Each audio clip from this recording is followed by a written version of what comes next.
여러분 안녕하세요. 중국 경제 시리즈 이번 영상은 중국의 빈부격차 이야기입니다. 중국에는 큰 부자들이 많습니다. 글로벌 부자 리스트에 두 가지가 있거든요. 크게 포브스라고 하는 게 있고 후룬 리포트라고 하는 게 있는데, 먼저 포브스라고 하는 것을 살펴보면요, 2019년을 한번 기준으로 해보죠. 이건 부동산 위기가 터지기 전입니다만은 2019년을 기준으로 했을 때 이 포브스 세계 500대 부자 리스트에 중국 44명, 44명이 들어가 있습니다. 미국의 181명보다는 작지만 세계 2위입니다. 한국은 7명, 일본 7명이에요.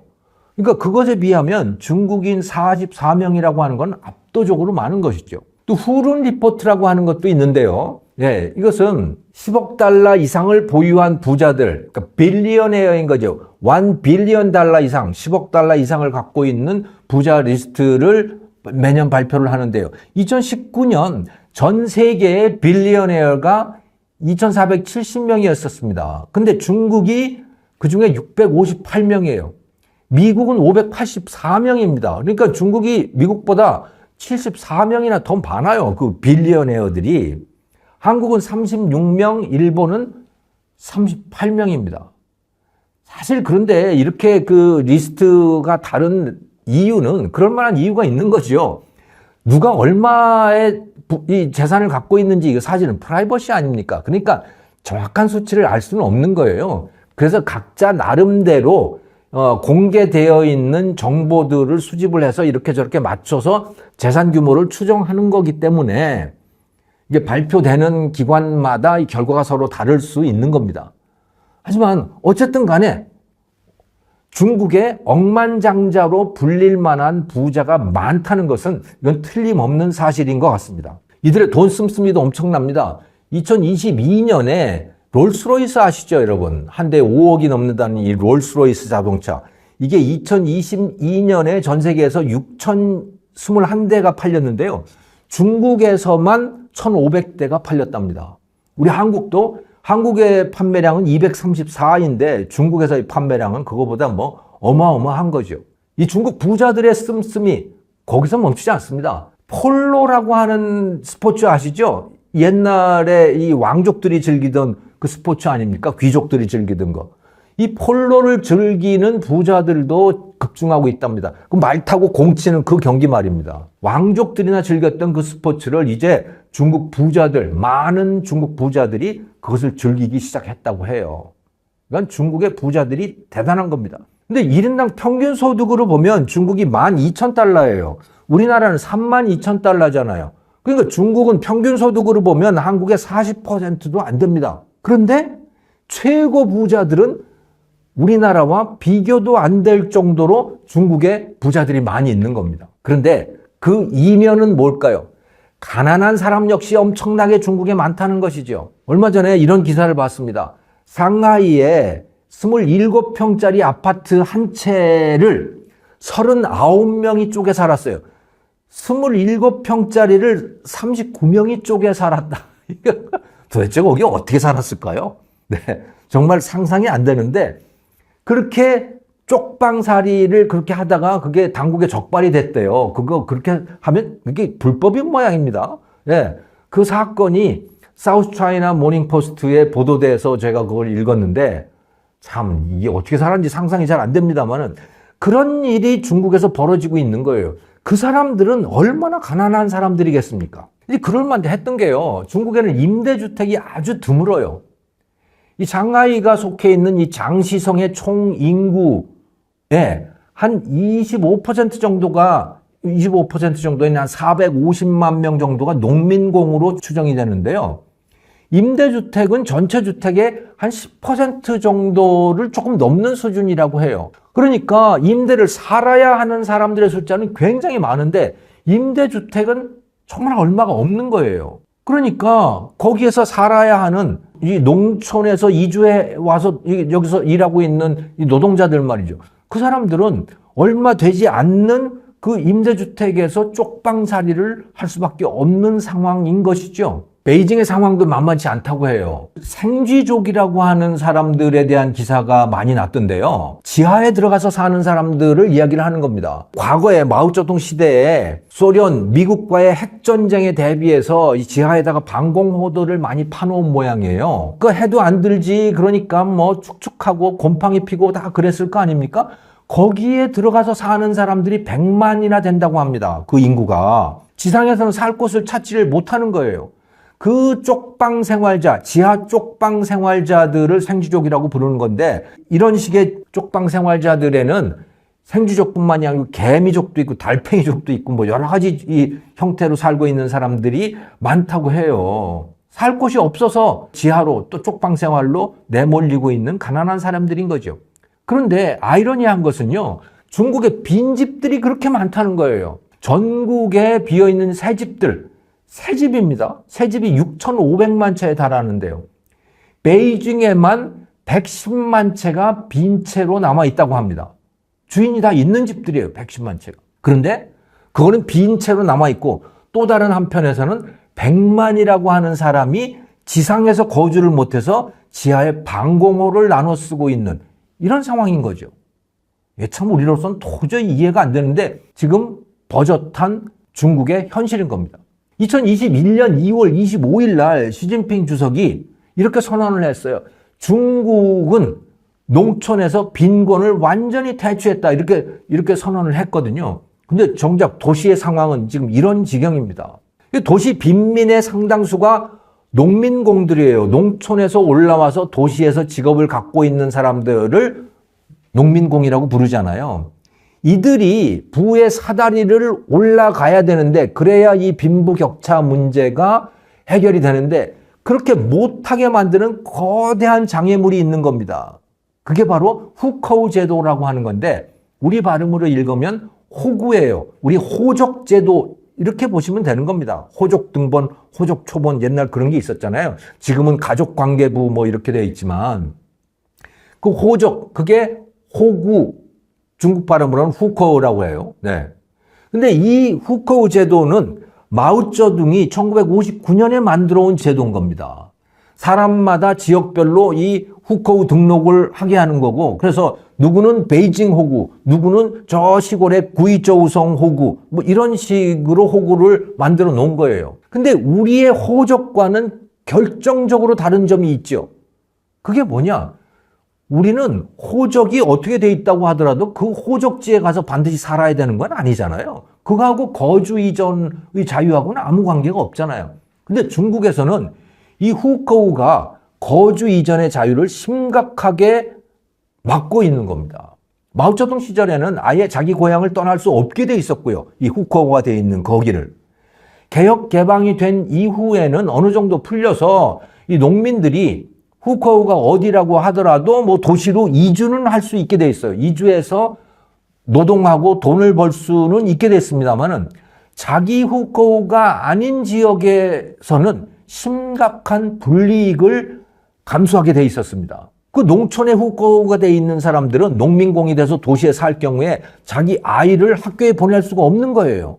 그러니까 아이는 시골에 놔두고 올 수밖에 없는 것이죠. 또 뭐 사회 서비스 같은 거, 의료라든가 이런 거 서비스를 받을 수도 없는 거고, 주택 구입 자격도 주어지지가 않습니다. 그러니까 일은 도시에 가서 하고, 거기가 생활 근거지가 되어 있는데 거기에 주택은 살 수가 없는 거예요. 근데 주택 가격은 엄청나게 뛰어왔잖아요. 그럼 그 사람들은 뭐냐? 완전히 뭐 그야말로 가난에 그냥 묶여있는 상태가 되어버리는 거죠. 시골에서 올라와서 안 그래도 낯선 데지 않습니까? 도시가. 근데 이런 제약까지 당하다가 보니까 이들이 최하층을 벗어나기가 매우 어려운 그런 상황인 겁니다. 근데 더욱 큰 문제는 도시 정부들이 이들을 자꾸 내쫓으려고 한다는 거예요. 아까 샹하이 말씀을 드렸잖아요. 27평 아파트에 39명이 새들어 산다. 그거를 불법화해서 쫓아내는 거 아닙니까? 그 이들의 가난을 해결할 생각은 않고 그냥 내쫓는 식으로 대응을 하고 있는 것입니다. 베이징에서도 성중촌이라고 불리는 이 빈민촌들, 이거 다 철거가 되고 있거든요. 거기에 살던 빈민들이 지하로 도망가서 생쥐족이 될 수밖에 없는 상황인 거죠. 그래도 농민공들처럼 도시에 올라온 사람은 그래도 사정이 나은 편입니다. 시골, 농촌에 갇혀서 도시로 올라올 수조차도 없는 사람들 사정은 더욱더 딱하다고 봐야겠죠. 그래서 오지의 농촌 상간 벽지에 이런 사람들은 아직도 사실은 1960년대 마오쩌둥 시절과 크게 다르지 않은 모습으로 살아가고 있다라고 봐도 될 겁니다. 심지어 중국에는 이 흑호라고 불리는 사람들도 있더군요.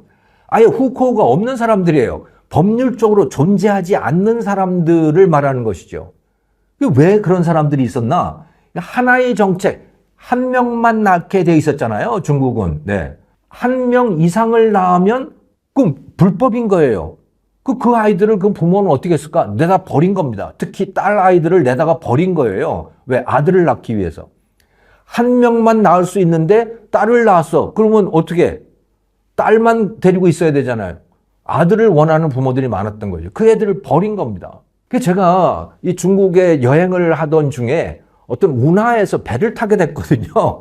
거기서 이 가이드가 그런 설명을 해주더라고요. 그 배에서 일하는 사람 중에 이 흑호가 있다는 거예요. 검은 사람이 있다라고 얘기를 하더라고요. 처음에는 검은 사람이 도대체 뭐야? 라고 했었는데 그게 바로 이 호적이 없는 사람들을 말하는 겁니다.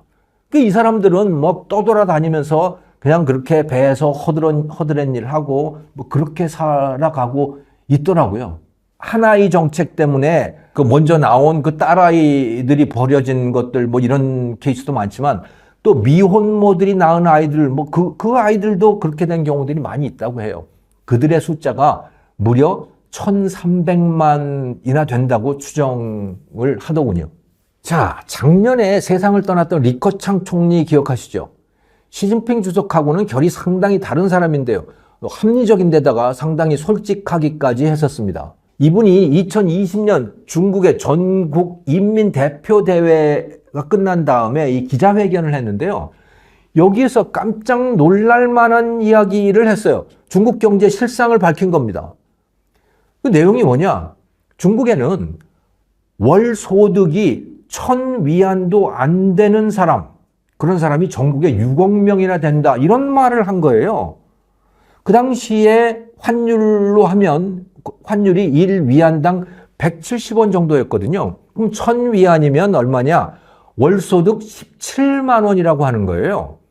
그러니까 월소득이 17만 원에 불과한 사람, 그것도 안 되는 사람들이 6억 명이나 된다. 그러면 전체 인구 14억 명이니까 40%를 넘는다는 소리잖아요. 중국에 그렇게 부자들이 많은데 근데 한 달에 17만 원도 벌지 못하는 사람들이 6억 명이나 된다라고 하니까 이건 정말 놀랄만한 일인 거죠. 그런데 이상한 점이 있잖아요.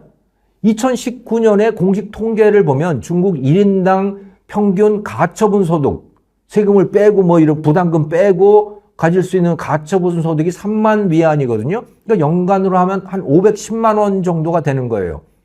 이것을 월소득으로 하려면 12로 나누면 되잖아요. 그게 43만 원 정도거든요. 그럼 리커창 총리가 말한 17만 원은 그거보다 훨씬 작습니다. 그럼 이게 도대체 뭐지? 도대체 무엇을 말하고 있는 건가? 리커창 총리가 이 사람이 거짓말을 했을 리는 없는데 어떻게 해석해 봐야 될까? 제가 생각을 해봤습니다. 첫째는 이 공식 통계가 틀렸을 가능성을 배제할 수가 없는 거예요. 리커창 총리는 예전에도 중국 정부가 발표하는 이 경제 통계 신뢰성에 문제를 제기한 적이 있었습니다. 그래서 공식 GDP 통계는 믿기 어려우니까 차라리 다른 것을 지표로 봐야 정확한 중국 경제 상황을 파악할 수 있다라고 다른 지표를 제시를 했어요. 그 지표가 뭐냐? 철도 물동량이에요. 또 전력 소비량, 은행 대출 증가율, 요 세 가지를 보면 중국 경제 상황이 어떤지를 정확히 파악할 수 있다라고 하는 거죠. 다시 말해서 철도 물동량이 늘어나게 되면 중국 경제가 좋다는 얘기잖아요. 그게 줄어들게 되면 중국 경제가 나쁘다는 얘기다. 또 전력 소비량도 마찬가지고 은행 대출도 마찬가지고 그러니까 GDP 통계, 그 추상적 통계보다는 차라리 이런 숫자가 더 낫겠다라고 해서 제안을 했거든요. 지금도 이 세 가지 숫자의 변화율을 리커창 지수라고 부르고 있습니다. 이런 점에 비추어 본다면 어쩌면 중국 통계당국이 만들어내고 있는 공식적인 가처분 소득 통계 자체가 과장되었을 수도 있다라고 해석을 해볼 수가 있어요. 리커창 총리가 그 현실을 실토한 것인지도 모르겠다라는 것이죠. 또 다른 가능성은요, 공식적인 통계를 그대로 받아들인다고 하더라도 리커창 총리의 말이 맞을 수 있다는 거죠. 2019년 농촌 지역의 가처분 소득 평균이 14,600위안이었거든요. 이것을 12로 나누면 매월 1,200위안 정도입니다. 지역 평균이 그러니까 그것보다 소득이 낮은 사람이 최소한 절반은 된다고 봐야겠죠. 그러면 리커창 총리는 아마도 그런 상황을 두고 말을 한 것일지도 모르겠다라고 해석을 할 수도 있을 것 같아요. 아무튼 중국의 이 저소득자들이 굉장히 많다라고 하는 건 분명한 것 같습니다. 고소득자, 엄청난 부자들도 많으면서 아주 소득이 낮은 사람도 동시에 공존하고 있다라고 하는 그런 상황인 겁니다. 자, 여기서 최근에 중국의 지역별 소득 격차가 어느 정도나 되는지 한번 살펴볼까요? 2022년 자료인데요. 전체 31개 성 중에서 소득이 가장 높은 지역은 샹하이로 연간 평균 8만 위안 정도입니다. 2022년에 환율이 190위안 안팎이었으니까 원화로 따지면 한 1,600만 원 정도가 되는 거죠. 가장 소득이 높은 샹하이가 그렇습니다. 가장 낮은 곳은 깐수성인데 여기는 23,000위안이에요. 샹하이는 8만, 깐수성은 23,000위안. 그러니까 깐수성의 소득을 한화로 하면 한 437만 원 정도입니다. 그 비율로 따지면 최저가, 깐수성이라고 하는 최저의 소득이 최고 소득 샹하이의 한 27%, 한 4분의 1 수준이 되는 거죠. 굉장한 격차인 겁니다. 그런데 이 격차가 상당히 오래됐어요. 이런 차이가 나는 게. 시간이 지나도 별로 줄어들 기미가 안 보이고 있더라고요. 근데 여러분, 중국은 그런데 우리나라는 그럼 어떤 거야? 우리나라의 지역 격차도 궁금하지 않으세요? 통계청이 매년 지역별 소득 통계를 발표를 하고 있는데요. 2022년 소득 통계를 보면요. 가장 소득이 높은 지역, 개인 소득으로 따졌을 때 그 소득이 높은 지역은 서울입니다. 2,611만 원이고요. 소득이 가장 낮은 지역은 제주도예요. 2,151만 원입니다. 그러니까 가장 낮은 곳의 소득이 가장 높은 서울 소득의 82% 정도예요. 그러니까 그 차이가 한 18% 정도인 거죠. 중국의 격차는 얼마라고요? 73%의 격차가 있는 겁니다. 우리는 18% 격차죠. 그러니까 중국에 비교해 보면 우리나라의 지역 격차는 사실 거의 없다고 봐도 되는 거예요. 그런데 정치인들, 시민단체, 언론인들, 교수들 입만 열면 지역 격차에 지방 소멸 위기에 이런 것들을 계속 떠들고 부르짖고 있으니까 그냥 우리는 우리나라는 지역 격차가 정말 심각한 거야 라고 세뇌가 되어 있다. 저는 이렇게 생각합니다. 빈부격차를 측정하는 가장 대표적인 지표가 지니계수이거든요. 모든 사람의 소득이 다 똑같으면 지니계수는 0이 됩니다. 반면에 다른 모든 사람의 소득이 다 0이고 한 사람만 소득을 다 갖고 있으면, 즉 완전 불평등 상태는 그 값이 1이 됩니다. 그러니까 지니계수는 0과 1 사이에서 분포를 하게 되고 1에 가까우면 불평등한 것이고 0에 가까울수록 평등한 상태를 나타내는 거죠. 자, 중국의 수치는 어떨까? 2019년 데이터를 보면요. 중국의 지니계수가 0.47입니다. 국제적으로 보면 매우 높은 수준이에요. 중국보다도 더 불평등한 나라는 브라질, 인도, 남아공 이런 나라들이죠. 근데 대부분 다른 나라들은 중국보다 격차가 작습니다. 우리 한국은 0.34. 그래서 일본, 이스라엘하고 비슷한 수준입니다. 중국은 빈부격차가 이 지니계수를 기준으로 하더라도 매우 크고 지역 격차는 더욱더 크고 그렇다고 보시면 되는 거죠. 그래서 2014년에 중국 전역에다가 빈곤지역이라고 지정을 했어요. 832개소를 빈곤지역으로 지정을 하고 거기에 막대한 지원을 하기 시작했습니다. 그래서 구이저우성, 즈윈현, 칭룬형 같은 곳들이 이제 빈곤지역으로 지정이 됐고 2020년까지 5년 동안 무려 7천억 달러, 우리 돈으로는 한 1,000조 원에 달하는 돈을 쏟아부었습니다. 소와 돼지 같은 거를 그 농촌에다가 무료로 나눠주고 보조금도 지급을 했죠. 그리고 나서 2021년 2월에 그렇게 선언을 하게 된 겁니다. 중국 농촌에서 빈곤이 완전히 퇴치되었다. 이런 선언을 하게 된 거죠. 그리고 그 빈곤 퇴치, 그것을 시진핑 주석의 큰 업적 중에 하나로 내세우고 있습니다. 하지만 이 베이징의 생쥐적 문제, 도시마다 곳곳에 숨어있는 이 농민공들의 위험하기까지 한 쪽방살이, 이런 문제들은 해결되지 않은 채 그대로 남아있는 겁니다. 농민들도 계속 이 공짜 돈을 나눠주지 않는 한 현재 그 소득이 유지될지 상당히 의문인 것이죠. 사실 경제가 급격히 성장하는 나라는 어디나 다 빈부격차가 벌어지기 마련입니다. 우리나라도 그랬습니다. 하지만 시간이 가면서 그 격차가 차츰 줄어들게 되거든요. 복지 정책이 생겨나기 때문이기도 하지만 또 더욱더 큰 요인은 농촌에서 도시로 인구가 이동하기 때문에 그 격차가 줄어들게 되는 거예요. 가난하던 농민들이 돈벌이 기회가 있는 도시로 이주를 하는 것이죠. 그러다 보면 처음에는 도시에서 격차가 큰 것처럼 보이지만 그게 자식 세대에 이르게 되면 상당 부분 그 격차가 줄어들게 되는 겁니다. 그런 과정을 거치면서 지방 인구가 줄어들고 도시 인구는 늘어나지만, 하지만 1인당 소득은, 전국적으로 보면 1인당 소득은 수렴을 하게 되는 거예요. 우리나라가 정확히 그런 과정을 거쳐왔던 것이죠. 그래서 우리나라는 가장 소득이 높은 서울이나 가장 소득이 낮은 제주도나 10몇 % 정도의 차이밖에는 없는 그런 상태인 거예요. 하지만 중국은 후커우라고 하는 일종의 그 신분제도 때문에 이렇게 소득 격차가 줄어드는 과정이 제대로 작동을 못하고 있는 겁니다. 마오쩌둥이 공산중국을 세운 가장 큰 이유가 뭡니까? 빈부격차를 타파하고 평등사회를 만들겠다. 그거 아니에요. 그게 공산주의의 궁극적인 존재 이유 아닙니까? 그것을 위해서 수많은 사람들이 그 공산당 군대에 들어갔던 거 아닙니까? 그런데 역설적으로 그 마오쩌둥이 만들어 놓은 대표적인 제도 후커우라고 하는 것이 중국의 빈부격차를 다른 어떤 자본주의 국가보다도 더 크게 벌려놓고 있는 것입니다. 물론 중국도 이 수천만 명이 굶어 죽을 정도로 가난하던 그 마오쩌둥 시절과 비교하면 절대 빈곤이 큰 폭으로 사라진 것이 사실입니다. 하지만 빈부의 격차 문제는 여전히 해결하지 못하고 있는 것이죠. 중국도 2013년 무렵부터 이 후커우 제도를 완화를 해서 농민들도 부분적으로 도시의 후커우를 가질 수 있도록 뭐 그런 통로를 열어놓고 있기는 합니다. 조금씩 통로가 넓어지고 있기도 하고요.